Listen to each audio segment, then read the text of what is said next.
Pourquoi le leader doit-il maîtriser la prise de parole?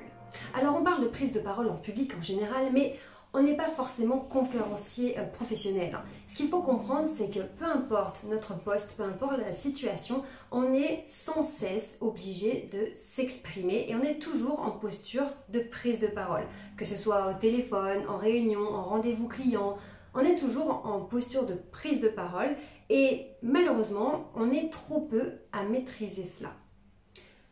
Pourquoi on est peu, en tout cas en France, à être à l'aise à l'oral? Eh bien c'est simple, parce qu'on ne l'apprend pas à l'école. Donc ça c'est vraiment un de mes combats, c'est de pouvoir intégrer ça dans le cursus parce que finalement on a en général, à part les personnes qui pratiquent du théâtre ou du chant et qui sont naturellement à l'aise à l'oral, on a souvent de très mauvaises expériences qui datent de l'école, du collège, du lycée, des études supérieures. Et pourtant, une fois qu'on rentre dans la vie active, on a énormément besoin de cette aisance en communication.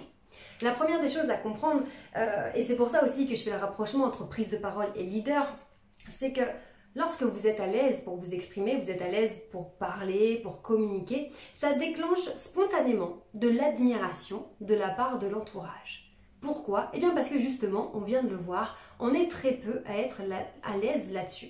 Et la majorité des gens ont beaucoup de stress, de doutes, de remise en question sur des situations très simples. Par exemple, vous êtes en réunion où il y a 15 personnes, on fait un tour de table, on vous demande de vous présenter.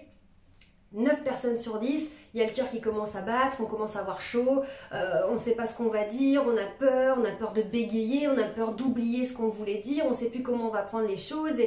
Et la simple situation de se présenter en quelques mots, en 30 secondes, ça devient une épreuve et un truc avec une charge émotionnelle immense parce qu'on n'a pas l'habitude. Parce qu'on n'a pas été formé à ça, on n'a pas l'habitude et ça nous fait peur. Et donc notre cerveau, il voit que c'est une situation exceptionnelle. Donc notre cerveau reptilien, qui lui doit nous maintenir en vie, c'est son seul objectif, bah, qu'est-ce qu'il fait? Il met tout le corps en alerte, puisque simplement cette présentation devant 15 personnes qui dure 30 secondes, vu que ça nous fait peur, nous, dans notre tête, on a des pensées vraiment de peur, notre cerveau, lui, le traduit comme une vraie peur de situation à risque. Et donc, il déclenche tous les symptômes qu'on connaît qui sont liés au stress, avec les jambes qui se dérobent, le cœur qui bat à fond, la respiration qui est de plus en plus vite, parce que le corps veut nous aider à nous enfuir ou à nous battre, parce qu'il croit qu'on est en danger de mort, alors qu'on a juste à se présenter en 30 secondes. Mais cette situation est tellement exceptionnelle, et on n'a tellement pas l'habitude que ça nous met dans tous nos états. Alors pourquoi c'est aussi important pour gagner en leadership de travailler sa prise de parole en public? Eh bien donc la première des choses, c'est que vous allez vous différencier de la majorité des gens parce que vous savez vous exprimer d'une manière très claire, pertinente et sereine. Et si déjà vous savez parler sans avoir des signaux de stress, c'est déjà énorme, c'est déjà une superbe étape. Alors après oui, on va aller travailler le débit de parole, c'est-à-dire à quelle vitesse je parle, le fait de ne pas mettre des des tics de langage à tout va. Il y a plein de petits ajustements, des réglages qu'on va faire. Mais pour moi, le principal, le premier à régler, c'est la gestion du stress. Parce que c'est le stress en fait qui va engendrer toutes ces mauvaises habitudes. Un exemple très concret que je retrouve énormément chez mes clients, c'est le fait de parler trop vite. Alors ça, c'est un sujet qui est extrêmement intéressant. Souvent, pourquoi on se met à parler très vite quand on prend la parole? On a deux causes principalement. La première, c'est comme je vous l'ai expliqué, votre corps voit que vous êtes stressé, votre cerveau voit que vous êtes stressé, donc il met la machine en route comme si vous deviez courir un sprint pour vous enfuir.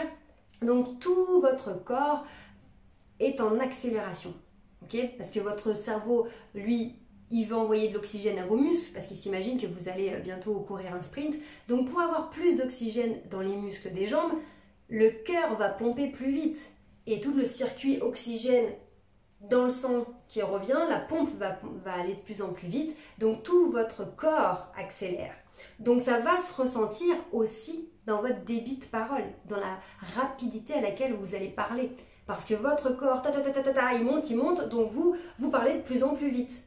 Mais si maintenant vous avez conscience de ça, vous allez sentir votre corps qui accélère, Parce que situation exceptionnelle, situation stressante, fort enjeu, vous avez envie de bien faire, il y a quand même du beau monde qui vous regarde. Donc ouais, il y a du stress, c'est pas grave, c'est pas grave. Vous sentez le corps qui accélère, qui monte là en pression.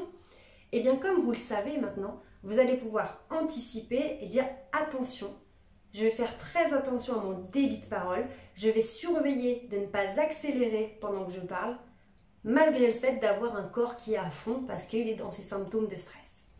Et donc, je suis conscient que mon corps est à fond parce que je suis stressée, mais je vais vraiment de manière consciente maîtriser mon débit de parole. Et donc, c'est un des signaux de stress qui va s'effacer.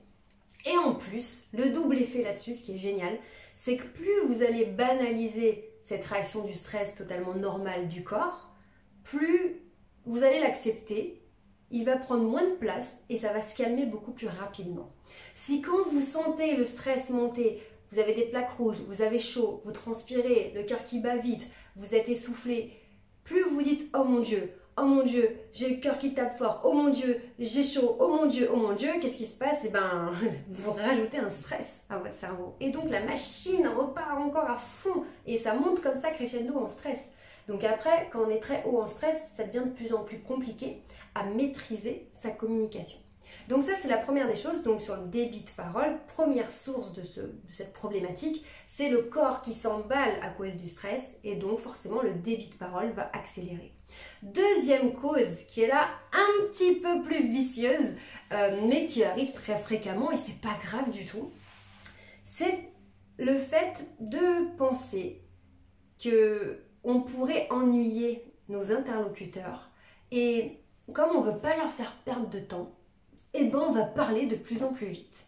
Comme ça, plus on parle vite, moins on leur prend de temps et comme ça, ils n'auront pas le temps de s'ennuyer. Et ça, c'est un problème parce que ça ne fonctionne pas comme ça en vrai. Plus vous allez accélérer et avoir des mots qui sont très rapprochés, bonjour à tous, je vous remercie d'être ici aujourd'hui. Donc voilà, alors donc l'ordre du jour donc, de cette réunion, et j'essaye de me dépêcher pour pas leur faire perdre du temps. Sauf qu'on comprend rien et on doit s'accrocher à ce que vous dites. Et ça demande un effort supplémentaire. Et en termes de ressenti et d'atmosphère, c'est très inconfortable. Donc, clairement, ce débit de parole accéléré, il est lié là à une croyance que vous avez qui est de se dire que vous allez ennuyer votre interlocuteur ou que vous lui prenez trop de temps. Ou encore mieux, on peut aller encore plus loin, ou que vous ne méritez pas qu'il vous accorde son temps. On peut aller super loin, en mode pensée négative, pensée destructrice, on est super bon là-dedans. Et si on creuse à chaque fois, on trouve des trucs de fou. Alors, c'est pas grave, ok? Si c'est votre cas, moi personnellement, j'ai eu des pensées comme ça. Je mérite pas qu'on m'écoute, ou en même temps, tout le monde s'en fout. Je suis qui, moi, pour prendre la parole? Je suis qui, moi, pour prendre du temps aux gens? J'en ai eu des pensées comme ça. Mais c'est pas grave. Quand on en prend conscience, on se dit ouais non, peut-être que j'abuse un peu en fait. Non, bah non, j'ai le droit aussi moi de m'exprimer. Et plus vous allez prendre le temps de dire les choses, plus la personne elle va comprendre ce que vous lui dites et plus elle sera avec vous et plus vous allez connecter avec l'interlocuteur et donc plus vous allez gagner en leadership. Vraiment, le leader, s'il sait parler déjà, enfin une personne qui sait s'exprimer, qui sait parler, etc. Déjà, on la place un cran au-dessus parce qu'elle maîtrise quelque chose que la majorité des gens ne maîtrisent pas. Si vous savez maîtriser votre prise de parole, si vous êtes bon orateur, quelque part, c'est que vous maîtrisez aussi le stress. Vous savez gérer votre stress, donc vous savez gérer vos émotions. Et là aussi, c'est un indicateur du leadership. C'est qu'une personne qu'on va placer en leader, c'est une personne qu'on sent assez solide pour gérer ses émotions, garder la tête froide, garder le cap et pouvoir mener tout le monde correctement. Donc, prendre la parole en public, être capable de faire cet exercice d'une manière indirecte, ça montre aux autres que vous savez vous gérer vous-même. Vous savez gérer votre trac. Ça veut dire aussi que vous avez confiance en vous, que vous faites confiance. Alors la confiance en soi, on l'entend beaucoup, mais en vrai, qu'est-ce que ça veut dire? Avoir confiance en soi, ça veut dire penser être capable de réussir. Je vais peut-être faire quelque chose que j'ai jamais fait de ma vie, Donc je ne sais pas, hein, je ne l'ai jamais fait, donc je ne peux pas être sûre de réussir.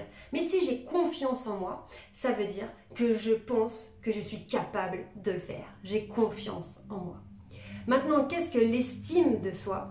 L'estime de soi, c'est est-ce que je mérite? Quelle est la valeur que je me donne? Est-ce que je mérite qu'on me donne la parole? Est-ce que je mérite d'exprimer mon opinion pendant une réunion, de donner mon avis? L'estime de soi, c'est quelle est la valeur que je me donne. Est-ce que je me dis que je vaux quelque chose et que mon avis compte, ou est-ce que je me dis que je vaux rien? Parce que de toute façon, tout le monde s'en fout et que ça n'en vaut pas la peine. Donc, vraiment, la prise de parole, on pourrait croire que c'est simplement réservé aux hommes politiques, aux personnes qui sont vraiment publiques, etc., ou aux enseignants parce qu'ils sont face à une classe. Et en fait, pas du tout. C'est tous les jours, dans toutes les situations où vous vous exprimez et que vous avez des interactions. Et c'est comme ça qu'il y a certaines personnes où tout se passe toujours bien pour elles. Peu importe ce qu'elles font, elles vont marcher, elles vont faire un entretien d'embauche, elles prennent la parole dans une réunion familiale, tout est toujours fluide. Eh bien parce qu'elles ont plein de signaux comme ça qu'elles envoient, elles savent s'exprimer correctement avec vraiment toute la sérénité qui déclenche finalement une espèce d'admiration comme ça. Elles sont aussi en mesure d'observer les interlocuteurs et de pouvoir comme ça calibrer leur communication.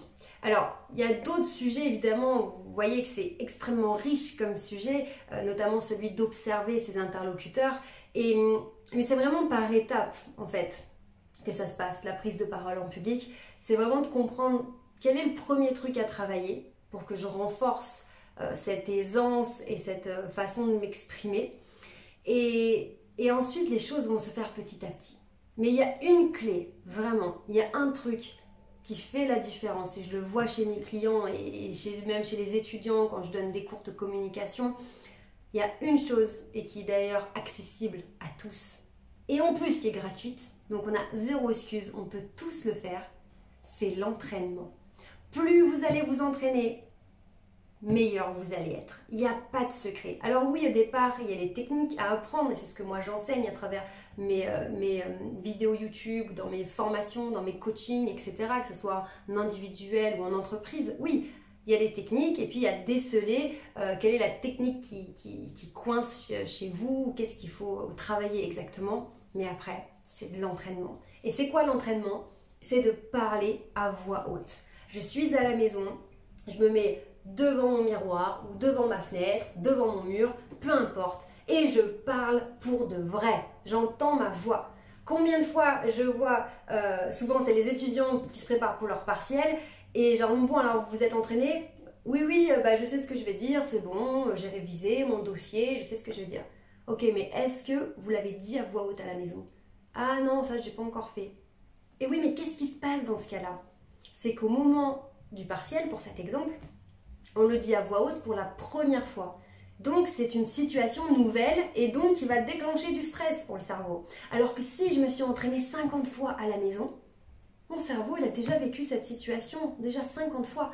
Donc à l'instant T de mon partiel, c'est juste la 51e fois que je fais l'exercice pour mon cerveau. Donc peut-être un peu plus stressant parce que là j'aurai le jury en face de moi, je sais que c'est le jour J, qu'il ne faut pas que je me plante, mais le niveau de stress sera totalement différent. Donc là dans cette vidéo je vous ai donné énormément d'axes de travail, ça part un peu dans tous les sens parce qu'il y a beaucoup de choses à faire, mais je vais vraiment essayer de faire des vidéos sur chaque point pour que vous puissiez travailler chaque technique, chaque chose, et que petit à petit ça s'amorce et que vous puissiez vraiment cranter à chaque fois, passer au niveau supérieur et vous sentir de plus en plus serein dans la maîtrise, et vous allez voir qu'au bout d'un moment on prend énormément de plaisir à s'exprimer et à communiquer avec les autres parce que on ne se pose plus 10 000 questions, on n'est plus en combat contre des doutes qu'on a dans la tête, on n'est plus en remise en question sans cesse, on est simplement dans le plaisir d'échanger, de partager, d'avoir des conversations constructives, de faire passer des bons moments aux personnes qui nous écoutent, et c'est trop le kiff. Prenez soin de vous, moi je vous retrouve demain pour une nouvelle vidéo. N'oubliez pas de vous abonner à la chaîne et cliquez sur le lien qui est en dessous de cette vidéo si vous n'êtes pas encore inscrit au programme gratuit Diamant Brut. Allez, à demain!